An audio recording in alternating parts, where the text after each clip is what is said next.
Okay. So we're going to try to, we're going to try to do a live stream for as long as we possibly can.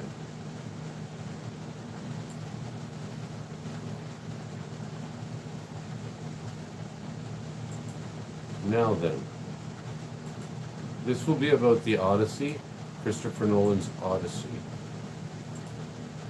And firstly, there's a game I want to play. If anybody watches this, I'd like you to mention the, come up with the funniest miscasting you can think of.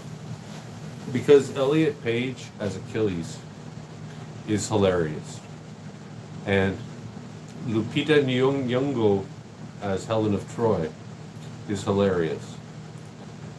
So I was thinking Peter Dinklage could play Hercules. That would be awesome. So if you can think of anything else, any other funny ideas of who might be hilariously miscast, that would be great.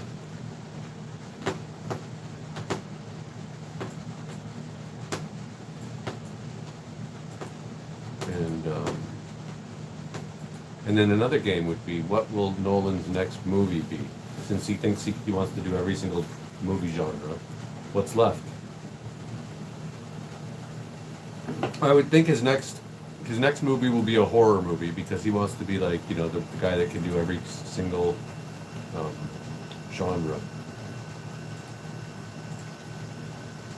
And then maybe I'll watch a Critical Drinker video, because it's always funny to see what his side, that being the right, has to say about it. So I'm gonna watch Critical Drinker's little take on it. I can't stand him. I'm sick of his voice, but it'll be interesting to hear what he has to say. If there's one genre I'd love to see make a serious comeback, it's the historical epic. Swords and sandals, gods and monsters, battles and adventures, legendary warriors and terrifying villains. I mean, Hollywood's flirted with the idea from time to time over the past couple of decades, some more successful than others. Don't worry though, 300, you'll always have a special place in my heart.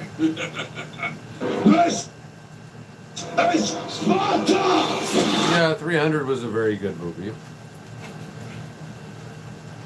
There were inaccuracies, but yeah. But it seems like this year, things might finally be changing. Christopher Nolan has turned his gigantic quantum space brain away from discovering the secrets of the universe and assembled one of the biggest all-star casts in modern Hollywood. Nolan has announced who every character is playing, except for Elliot Page. Okay. Now the rumor is that Elliot Page is going to play Achilles, which is hilarious, because I'm sorry, I don't care if you're a man that used to be a woman. I care about the fact that you look like a little boy. You don't look like a muscular. You know, Arnold Schwarzenegger in his prime, maybe he could play Achilles, but not Elliot. Poor little Elliot. Elliot should play a little errand boy. Matt Damon, who cares? Zendaya plays Athena. I don't really care. That's fine. There's no reason why the gods can't be different colors. Zeus was black often when he came in human form in the ancient Greek. Lupita Nyong'o as Helen of Troy, the most beautiful woman in all of the land. First of all, you need to hire like a supermodel to be Helen of Troy. It's your only choice. If it's the most beautiful woman in the land, it has to be a supermodel. I prefer hot blonde chicks with blue eyes, but fine. I mean, I don't know. I don't know if there were black people in Greece at the time. And if Helen was black, they would have noted. They would have put that down in the book. They would have written that in the book. Kind of a striking thing to leave out. Maya Goth is playing Melantho. I imagine that's one of the sirens.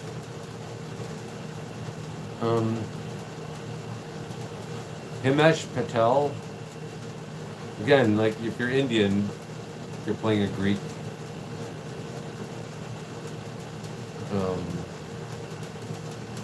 Yeah. For the Odyssey, a retelling of Homer's epic saga about the Greek king Odysseus and his decade-long journey to get home to his family after fighting in the Trojan Wars for another 10 years before that. Meanwhile, his wife has to keep the home fires burning. What are they? and contend with Wait, hold on a second. the fancies of men who want the crown. It's actually kind of hilarious when you look at all. What are they? There's a bit of a delay, I think, in the video. What are they calling out Hollywood for? The Greeks? Can you tell me? I've got a couple articles ready to go. And forgive my sloppiness and poorness of this video. I'm not very good at this. I'm not very good at streaming. I'm trying to get good at it. So this is like my first. If there's one This is genre, like my first attempt ever. guys, So I got a bunch of shit ready to go. Oh, and by the way, the game I'm playing, you might find fun, Phoenix, is funniest miscasting potential for all movies. So like any movie at all, think of the funniest miscasting there could be. See, the funniest I can think of right now, since Elliot Page, if Elliot Page is playing Achilles, I'd say why not have Peter Dinklage play Hercules? So there's got to be some really funny miscasting you can do. Or like for I don't know, Munchkins cast like football players, basketball players, like 7 foot tall basketball players to be Munchkins in The Wizard of Oz. Maybe that's a good idea. this on a map because the journey from Troy to Ithaca is only like 500 miles by sea and it should have taken him a couple of weeks, but man, the gods just had it in for that fucking guy. Hey, I'm home! Yeah, so like in the story of the Odyssey, Odysseus has to make it back home. Oh yeah, I'm already hate fucking the shit out of it. I don't think I'm gonna watch it. I'm just gonna just gonna watch the reviews and I can't watch it. Like, no, I can't watch it. My favorite book of all time is the Iliad, and I've read the Odyssey, and it's too ambitious for Nolan. It's too ambitious for anybody, really. If it was going to be a movie, it should be like a 6-hour movie. There was an earlier TV movie of it, starring Armand Assante, and it wasn't good, but it's better than what this is going to be. Maybe Helen of Troy is actually going to be hot in the old one. I watched the old one, I don't remember it. Yeah, so think of any like hilarious miscasting. So far I've got Peter Dinklage as Hercules. I've got basketball players, polished basketball players as what the hell happened here? As tallest basketball players as Munchkins in The Wizard of Oz.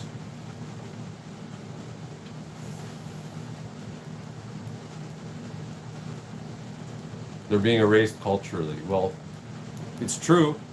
And you know, pretty soon, white people are going to be in the minority. I think they already are. So, 50 years from now, it's going to be especially insulting when they replace, like Hercules with like an Indian guy or an Asian guy, or they do have the Queen of England be black when they do like historic pieces. This is a historic piece, the Odyssey. You can't really screw around with race. That's the one area where you can't do that. It's worse than having like, I don't mean to be racist, black Superman, but it's worse than like changing gender and color in comic book movies. Like this is the one area where you don't screw around. And he's doing it. He's screwing around.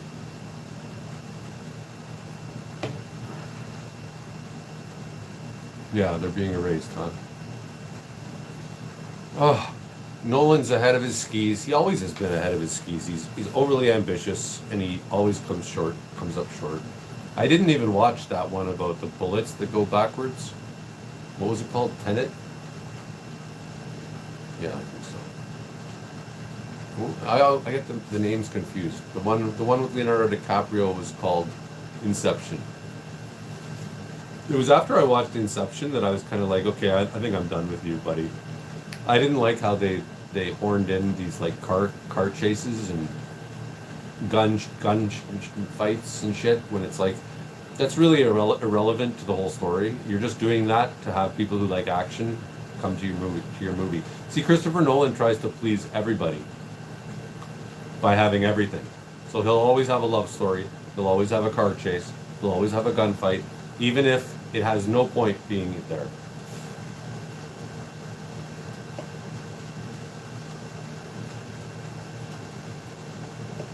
Yeah, you're a lot younger than me. I'm 48. Maybe I should play Achilles or Hercules. I'm fat. I'm ugly. I do a better job than Elliot Page. His last relevant movie was The Batman, which Inception. My big problem was that the love story was like shoehorned in. It was like I was like, what is this? What is this? Is this a love story? What is this about? It was bad, and I don't know. It was clever. I mean, I liked the cleverness of it, but that only goes so far. A dream within a dream within a dream.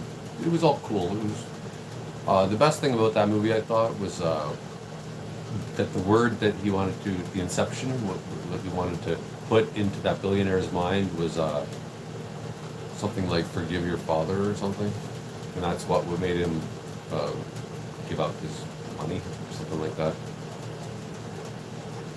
Yeah, I'd be interested in your thoughts because you're a lot younger than me, so you're gonna have a lot more interest, you're gonna have different reasons for hating this movie. Yeah, it was. I think Inception was okay, but I just think I don't know what did it for me. I think it was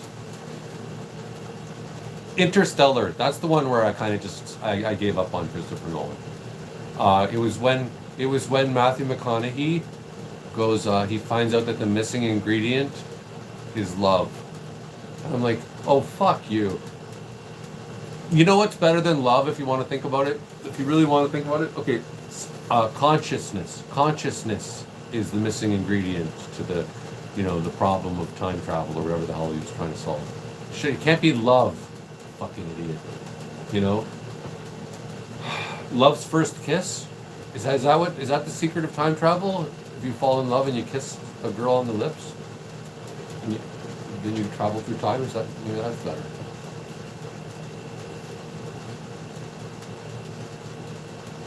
Glaze meaning like praise? Is that what glaze means? Oh, half the movie is on Earth. The whole thing's preposterous, and he's gotta again, like, he always has to have a fight and a love story in every movie because he wants everybody to go to his movie. So in Interstellar, he gets in a stupid, nonsensical fight with Matt Damon. Why? That wouldn't happen. There's no reason. I don't even know what the reason was. Do you remember what the reason was that they got in a fist fight while they're like wearing astronaut outfits and they're gonna die if they break their their helmets? I didn't see Megalopolis. I really respect Coppola for his artistic integrity. But I never saw Megalopolis because I just heard it's so bad, and I've lost a lot of my attention span with, like, in our modern times, I got to get my attention span back. Maybe I should try it. Coppola actually famously said that Star Wars was the worst thing that ever happened to George Lucas, because George Lucas used to make experimental films before that. But then after that, he never made another experimental film. So in a way, it was the worst thing that ever happened to George Lucas. So I'm watching The Drinker's Chasers, because even though I don't like him because he's a MAGA nut, he does make interesting points. And it's good to hear what the far right is thinking about this. They must hate it.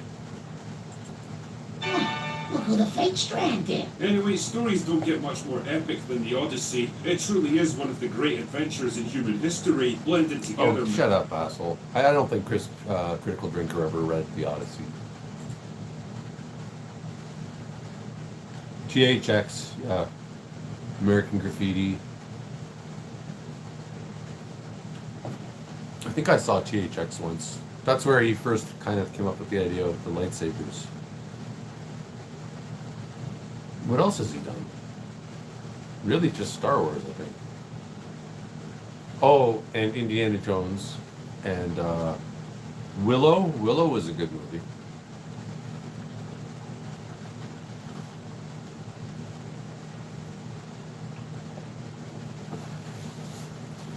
Well, THX was kind of like an Orwellian like future, right? Like a future where nobody has any rights or some crap. Howard the Duck. Yeah. Did you ever see that movie? I saw that when I was a kid. I was born in 77. So I was probably 7 years old. It probably came out in like 1984. The only thing I remember about that movie was that his girlfriend, who was a human, kept calling him Ducky. It was supposed to be like cute and sexy. Oh, Ducky. Yeah, I don't know. I think it was a huge bomb. I don't know why Marvel all of a sudden has Howard the Duck, but okay.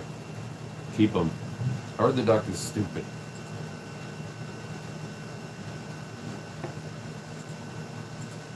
Mythology, religion. Oh yeah, and by the way, have you thought of any ideas for like really bad casting? Like, so I'll repeat that. I'm going to keep repeating. My two choices are Peter Dinklage as Hercules. Since Elliot Page is playing Achilles, Peter Dinklage should play Hercules. Or maybe, yeah, and then basketball players, the tallest basketball players should play the Munchkins in The Wizard of Oz. I think in 20 years they should have a whitewashed Boys in the Hood. So have all these white actors play black guys in Compton. But they're white, because we're going to whitewash. We're going to pretend Compton is all white people. How are you going to like that? Well, when white people are only 1% of the population, it'll be okay to whitewash all the black movies.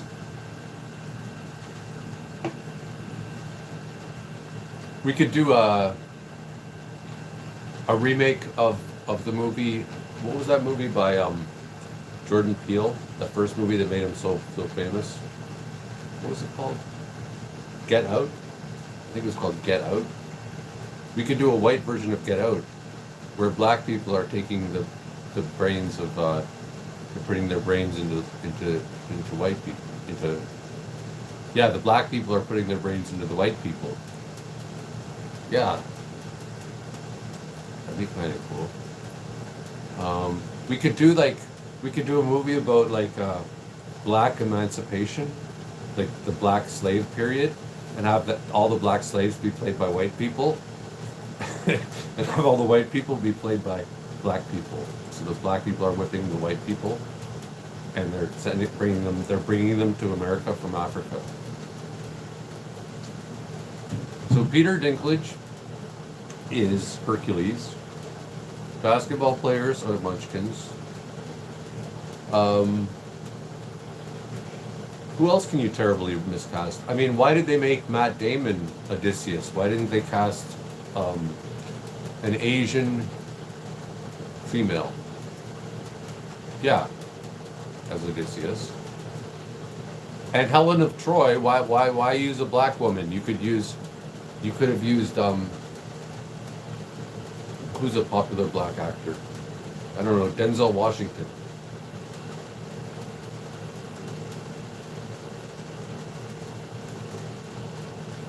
Yeah, dude.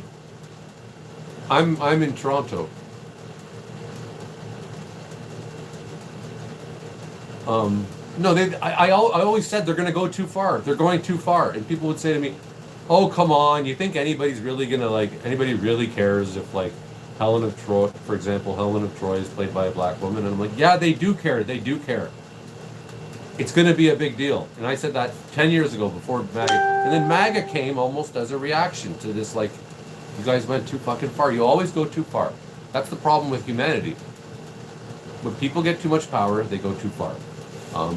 Like in the case of Toronto, right? We've got lots and lots of Bangladesh people in a place called Brampton. And guess what?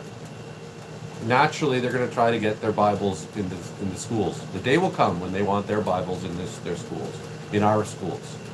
And I don't blame them, because that's human nature. You let somebody in, they're going to want to take over, and they're going to want to turn your culture into theirs.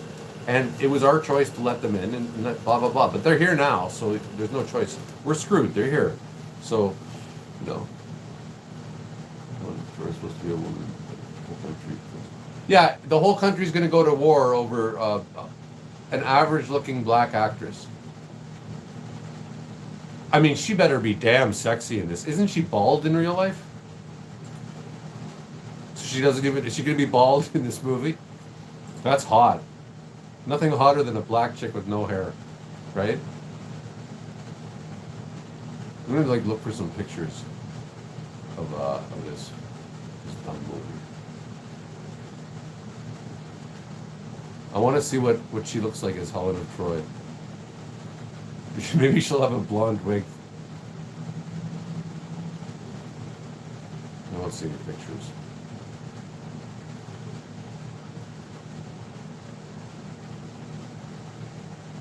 Oh yeah, there's some pictures. I bet you there's none of beautiful Helen of Troy. Oh, there she is. She's got hair. She's got like crimped and braided hair.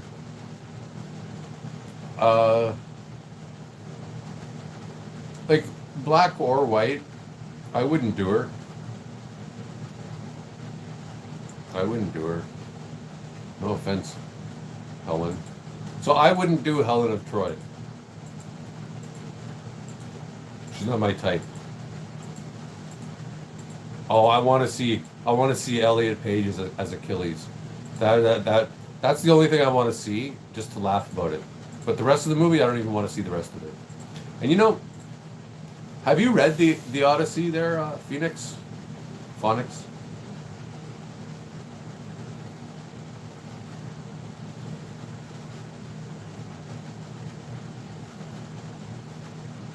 Well, yeah, regarding white people wanting to have white babies, it's like, okay, I live in Toronto, right? And I think Toronto is the most multicultural city in the world. I'm not sure. But when I ride the bus,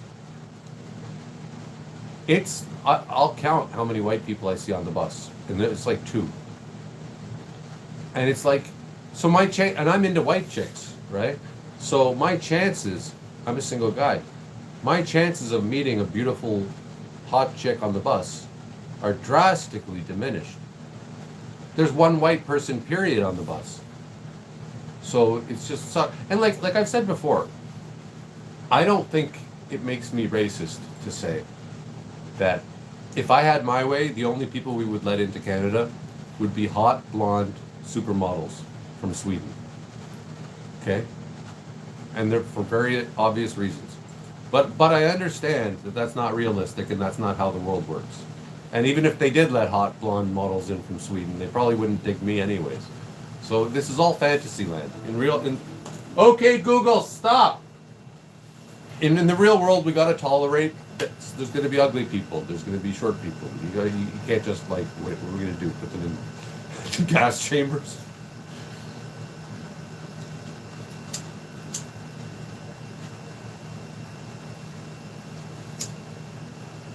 Yeah, well, Zendaya would easily be a better Helen. She still wouldn't be good enough for me. For me, it has to be a blonde chick with blue eyes. And somebody was telling me that, oh well, Greeks didn't have blonde hair and blue eyes back then, and I'm like, I'm pretty sure they did. So I'm gonna look it up on ChatGPT right now. Did Greeks in the time of the Iliad have white skin and blue eyes? I bet you they did. Because I don't think there was the mixing of color back then. I think it happened like in the 1500s or something. Because I'm Italian descent, right? And that's why I'm darker. That famous scene from True Romance. Okay, fine. Most Mycenaean Greeks likely had olive to light skin. Okay, fine. Okay, hair was commonly brown or black. Okay, so then the next question would be, were there black people?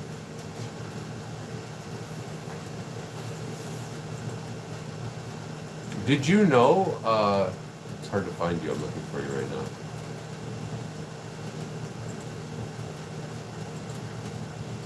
Sir, I'm very new to this streaming thing, so you gotta go easy on me.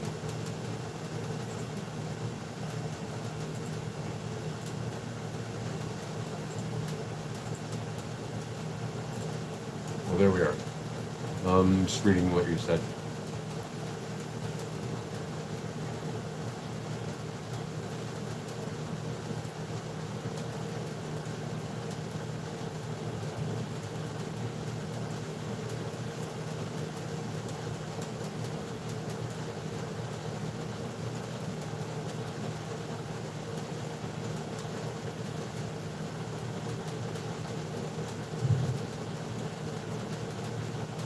Okay, cool. Thanks for chatting. I appreciate it.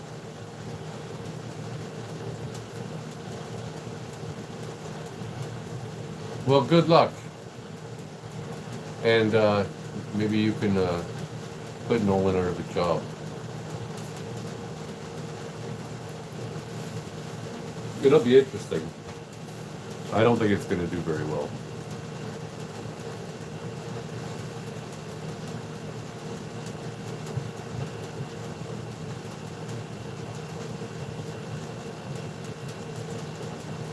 What else do we got?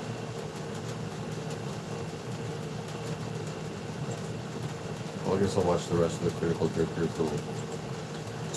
And the unbreakable determination of the human spirit, and bringing it to life on screen is a challenge that will strain the very limits of modern filmmaking.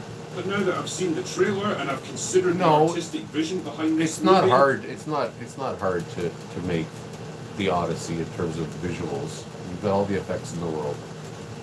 I have to say my reaction was, nah, I don't know what it is, man. There's just something about this movie that doesn't quite stir anything in me, which is pretty surprising because in theory at least it's got all the ingredients for success. The kind of source material that's practically tailor-made for epic Hollywood filmmaking, the kind of all-star cast that only comes together once in a generation, and a director with a mostly good track record as a filmmaker. Oh so why the fuck does it feel so bland? Well, to try and answer this... Why does it feel so bland? Well, the truth is the Odyssey was not the most amazing story. I read it. The Iliad was the real one. That was the big one. I don't know why Nolan picked the Odyssey instead of the Iliad. He's going to be arrogant enough to make an epic 2,500-year-old story. Why not go all in and make the Iliad? Know what I'm saying?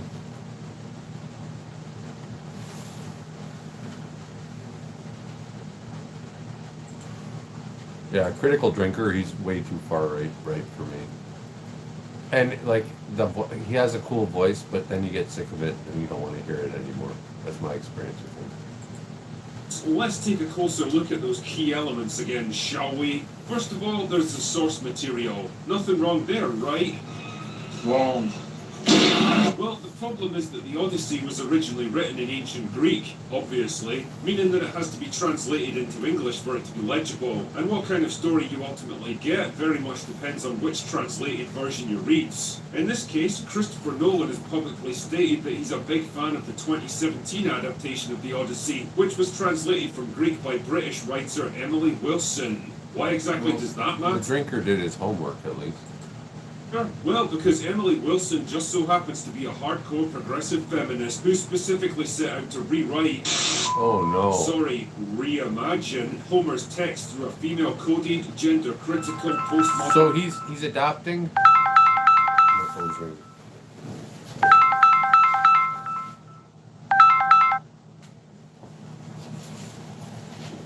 he's taking a translation made by a feminist. I didn't know that. That's a great idea. Frankly, the Odyssey is a very man-centric story. Women were property.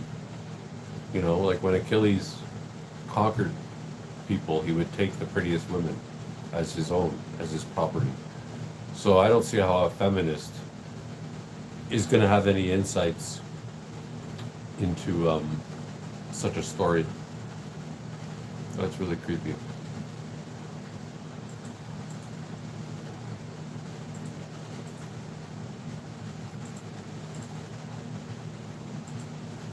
Lens, because of course she did, basically stretching the very limits of the original text to bend it around modern sensibilities. It's the same kind of creeping, cloying, well, I think what he really meant to say here was bullshit that gave us 2026's Animal Farm, a story that went from a parable of the Russian Revolution to a ridiculous, shallow, capitalism bad piece of Hollywood slop. That is the version we're likely to get here with all its gender identity navel-gazing, and if that doesn't raise a few red flags, then let's take a closer look at that all-star cast, shall That's we? right. It shouldn't be a gender movie like swapping and all that crap.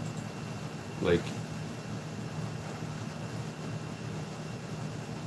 again, like make new stories if you want to have you want to have black people, lesbians, you want to have trans people in the movie, then have a movie that's new with those characters.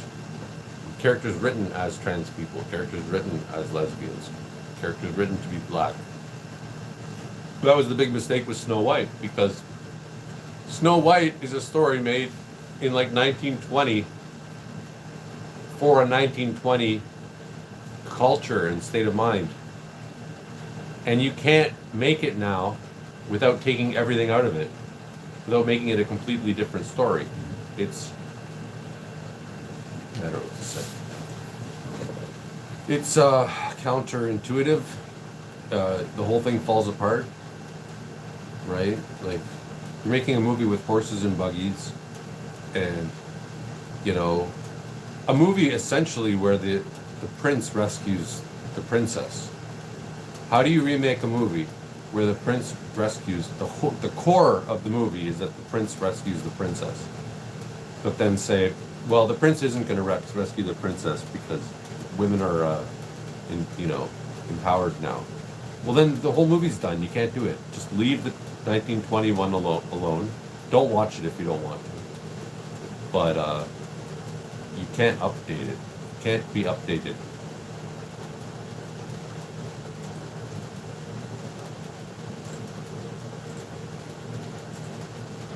Now, Matt Damon and Anne Hathaway are solid enough as the two leads, at least. I mean, if I was to be super critical, I'd say that Hathaway hasn't done anything particularly significant. Anne Hathaway has really creepy the last time eyes, she was in a eyebrows. Christopher Nolan movie, and she Anne was Hathaway arguably the worst thing about it. Has creepy eyebrows, and she's got a weird face. She's got one of those faces where it's like everything is wrong. Like they once said about Sophia Loren, an old actress, that like everything about her face is wrong, but somehow she's beautiful. Although I don't think Anne Hathaway is particularly beautiful. Those eyebrows, though, Jesus Christ, you gotta do something about those. Both of But them. that's a conversation for another day. I can't say I'm ever particularly excited by an Anne Hathaway project, but holy shit, is she making a comeback this year? In 2026 alone, she's in 5 separate movie projects, one of which is playing in the cinemas right now. But speaking of overexposed actors that we could all use a break from, Zendaya is in this movie as Athena, the goddess of wisdom. Zendaya. The problem with Zendaya is that she's in the movie with Tom Holland, and it's just getting silly. I don't want to see a real life couple that's already been in 3 movies together. I don't want to see them together anymore. It's distracting to know that they're married in real life and then see them playing opposite each other in a movie. I've often thought the funniest thing would be like to cast a real life, like cast Maggie and Jake Gyllenhaal in a movie where they play husband and wife. Because it's like, where does the line between reality and acting end, right? Or like have a father and a daughter star in a movie, a father and daughter actor, like I don't know, Kevin Bacon and his daughter, because his daughter is an actress. She was in the movie Smile. Have them in a movie and have them play husband and wife and have them making out and having sex. You know, like there's a limit to like casting people who in real life are like married and shit like that. I don't want to see it. Holy fuck, man. This girl's become the female equivalent of Pedro Pascal. She is just everywhere all of a sudden, and for the life of me, I cannot understand. It's true. Zendaya is everywhere, and it's not going to last. There was a time when Jennifer Lawrence was everywhere, and she got overexposed, and now nobody wants to watch her, really. That's going to happen with Zendaya. And also, unfortunately, women don't... Women age like wine. No, men age like wine, women age like grapes. Why? I have never seen a single Zendaya performance in my life and thought, oh my god, she absolutely carried this movie. Tell me, what's I'm your not a thing? very good judge of acting, so I don't really care whether she can act or not. I think she's pretty hot. That's all I really care about. Zendaya But is- as Dude was saying in the earlier conversation, like, you can call me racist if you want, but the only movie, like, I only watch crappy horror movies. I love horror movies, like, with ghosts. And my favorite kind of movie is a movie with blonde 20-year-old chicks running away from the ghost. As long as you got blonde 20-year-old chicks, hot chicks, they have to be hot, and there's a ghost, and they're like in a haunted house, I will watch it. I will watch any movie that has that. I don't care how bad it is. It'll be. I'm going to enjoy it thoroughly. There is such a movie. There's one called Let's Scare Julie, which is really good actually, but it's just filled with hot young chicks, and that's all I really want. But and I maybe it's racist, but as soon as I see a movie with black people in it, I hate to say this, I'll stop watching it. I just won't watch it. I tried to watch Sinners. I did watch Sinners, and I thought it was okay at best. I think it's sad that they gave the Oscar to that movie got the Best Picture and the Best Actor Oscar or whatever, because he is a talented director and he is a talented actor to them, Coogler and I forget the other guy's name, but they should be working up to their Oscar. They should get an Oscar for an actual Oscar-worthy movie. It shouldn't just be thrown at them too early, like it's a trophy. It's just like a Make-A-Wish, Oscar. Like, oh well, let's give it to this guy, and then we can feel like we're being inclusive, and it's what the public want. Like, but the thing is, any movie that wins an Oscar is generally going to be a shitty movie. That's the track record for Oscar-winning movies. This isn't so bad. It's the first time I've live streamed. For this long anyways, I think. What's I going to say? I forget.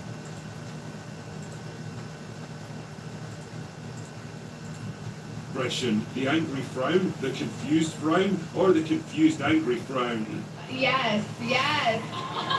Elliot Page is also in this movie. As what exactly? I don't fucking know. A drummer boy, maybe? Page is like 5 feet tall and weighs 90 pounds soaking wet, so I don't really see how they're going to fit in amongst all those big Greek soldiers and terrifying monsters. Yeah, Lupita Nyong'o is widely rumored to be playing the Greek princess. The weird thing about Elliot Page is that when Elliot Page was a female, she was hot.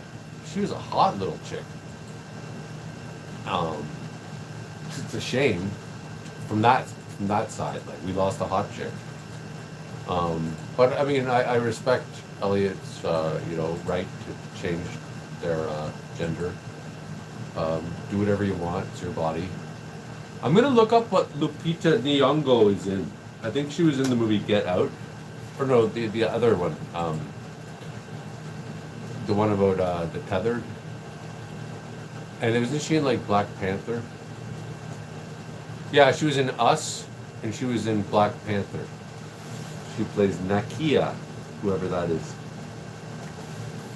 And then in the Force Awakens, she plays Maz Kanata. Okay, look, I don't think she's just not hot enough, and she's bald half the time. And I wonder how old she is. It doesn't say her age here, does it? Let's see how old she is. Helen of Troy should be like 20.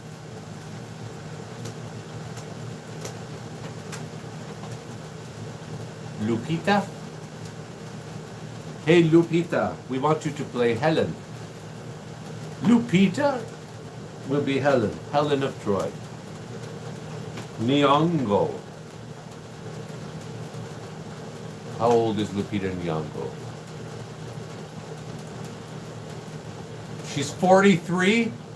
Holy shit. So then why don't you hire Sigourney Weaver to play, who's the oldest actress we can think of? Just hire Dick Van Dyke, he's 100.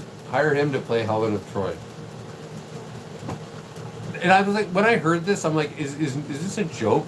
Like, is Nolan making a joke here? I think he might be doing it for publicity. That's what I'm thinking. Like, it's a sly move to get attention, because he's gonna get all this attention for like, oh my God, they cast a black woman as Helen of Troy, and they cast Elliot Page to play Achilles, and everybody's gonna be so curious to see it, and that's because he's a little bit savvy when it comes to getting people to see his movies. Like I said earlier, he always has a car chase. He always has a car chase in every movie. He always has a gunfight, so that he can get those demographics in. He always has a love story, so that women will come to the movie. Do you think Oppenheimer really needed the love story? No, it didn't. But it was there so that women would come to see the movie. So he's got all the bases covered so that everybody will come. I wouldn't be surprised if there was an action scene in Oppenheimer. I don't remember. But he tries to put everything in each movie so that everybody will come.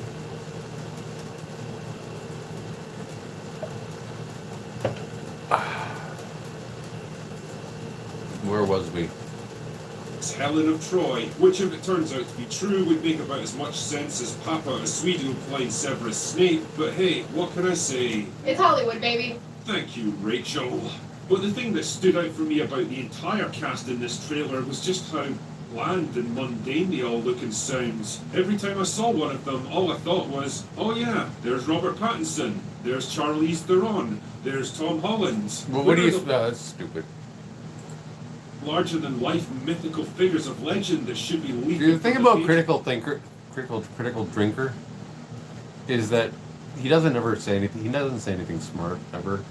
He just says it with an edgy voice. It's all about his voice. There's nothing really much else. And also, like, his ideas were interesting when you first heard them, but he just keeps repeating the same ideas in every video. Is a Homer's epic to amaze us all. It all feels weirdly subdued and underwhelming, and a big part of that decision is to have them speak with American accents using modern terminology. There's nothing wrong with them having American accents when they do a remake of the Odyssey. Have you ever seen the movie Amadeus? That was all with American accents, and it worked just fine. That's where you just suspend your disbelief and you realize it's a movie. Like, you want them to speak in ancient Greek or something? Actually, maybe that would be good, but for different reasons. My dad is coming home. Oh, your dad's coming back, is he? Did he take some bitchin' selfies? Hope he didn't get godmogged along the way. There's a reason movies like this traditionally use theatrical English and formalized language for their dialogue. It gives them a sense of grandeur, seriousness, and dramatic weight that naturally lend itself to the epic story they're trying to tell. Having your actors talk like they just walked in off the street in downtown LA just feels weirdly lazy and immersion breaking. They're not talking like they just walked off the street in downtown LA. Just because they're speaking in American English doesn't mean that the whole illusion is bursted. The bubble of that is bursted.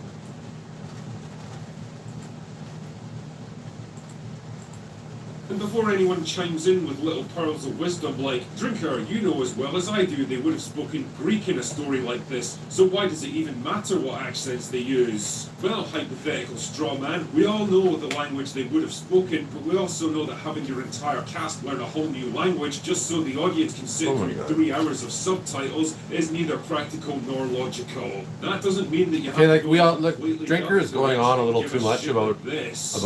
language. Like who cares? And It's this a all brings nothing. me back to the man It's at a the nothing center of all burger, this, as they call Christopher it. Nolan, the director As and the cool writer. kids call Now, it. I know the man has a fan base so rabidly loyal that they make Snyder Bros look like fucking normal. So rabidly loyal, isn't it rabid? Or in Scotland, do they say rabid? He's given us some fascinating films to chew over in his time. But I'll be honest here, the guy can also be his own worst enemy at times. Sometimes he really is just too smart for his own goods. Rightly or He's wrongly. not smart. He's not smart. He just thinks he's smart. He's developed a reputation as a clinical, intellectual, and slightly sterile kind of director. A master of ideas who can't seem to wrap his head around simple humanity. You know what? And I get the impression that's always... Nolan is like a poor man's David Fincher. Dude, David Fincher does everything better than Nolan. chafed at him, especially with his more recent movies where it feels like he's got something to prove. Like the weirdly out-of-place love scenes in Oppenheimer that feels like two androids replicating their understanding of a human relationship. The man definitely has a niche, but character-driven historical epics don't seem to be it. And with Odyssey, it's like he's saying, see, there's more to me than sci-fi thrillers and slightly overrated superhero movies. And I don't know, man, from the casting to the dialogue to the bleak, washed-out cinematography, I can't shake the feeling that he just isn't the right man to direct a movie like this. Nolan's done. He's done his thing. I think he should just stop making movies. Just help other people make movies. Or just make your puzzle movies, but don't do anything other than puzzle movies, because that's what you're good at. That's what Nolan is good at, is puzzle movies. But don't try to make anything else. He should make a movie out of Tetris. He should make Tetris the movie, or the Rubik's Cube movie. I'm serious. Like, it sounds silly, but you know, like a guy's doing a Rubik's Cube, and then he finds out that his house is a Rubik's Cube. He's got to start moving his house around like a Rubik's Cube. And then he finds out the whole town is a Rubik's Cube, and everything's got to, you know. That's a perfect Christopher Nolan movie. Or like Tetris, you know. Pieces are falling from the sky, and you got to make sure they stack accordingly, or else you get killed. Yeah, that sounds perfect. You can't be making movies that like the Odyssey. But he'll definitely find a way to make puzzles out of that. Certainly with the flashbacks and whatnot. Anyways, this is just me trying to get more comfortable with live streaming. And I guess I'm slightly more comfortable. I'll try to do this once a week. Let's see how long this one was. And have yourself a great, wonderful, yellow Thursday.